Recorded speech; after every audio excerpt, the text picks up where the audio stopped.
Les regrets de mon ami en enfer. Une seule vie, cela passera bientôt. Seul, c'est eux qui est fait pour Christ durera.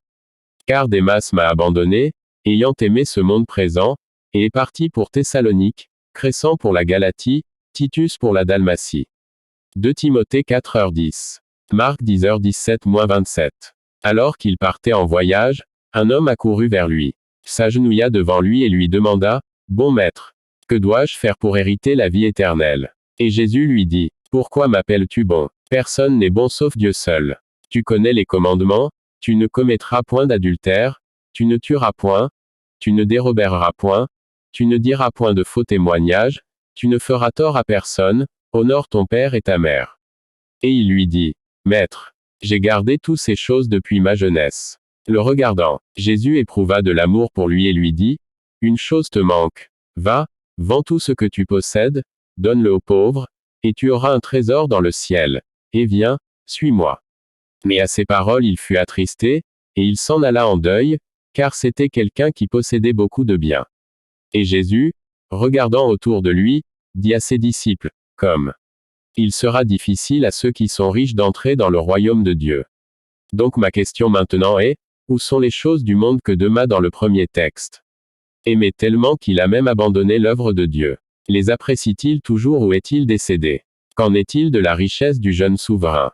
Est-ce toujours là? Sans aucun doute, les réponses aux deux questions seraient non. Toutes ces choses sont passées et maintenant ces gens font face à l'éternité. Le temps que nous avons sur terre est un cadeau pour nous préparer à la prochaine vie. Chaque instant est précieux car tout sur terre passera très bientôt. Vous vous réveillez, vaquez à vos occupations, vous vous couchez, vous vous réveillez à nouveau.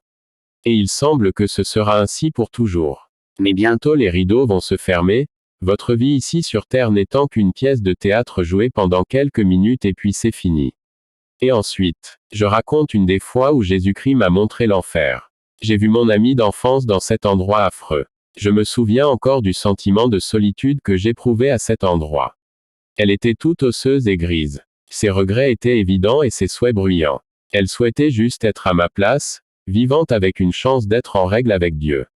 Je pouvais entendre toutes les choses qu'elle pensait qu'elle ferait si elle était à ma place, je ne passerais même pas de temps à aller manger et à m'amuser.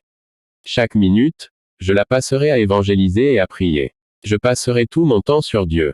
Tout le reste est inutile. Oh comme j'ai gâché ma vie. Si je pouvais juste avoir une autre chance. Tels étaient ses souhaits. Les souhaits de quelqu'un qui est passé dans l'éternité et qui peut clairement voir à quel point tout ce que nous faisons ici sur terre est inutile lorsqu'il est comparé au service de Dieu. Ne perdez pas votre temps de repentance en fuyant Dieu. Quelqu'un en enfer souhaite cela mais il ne l'aura jamais.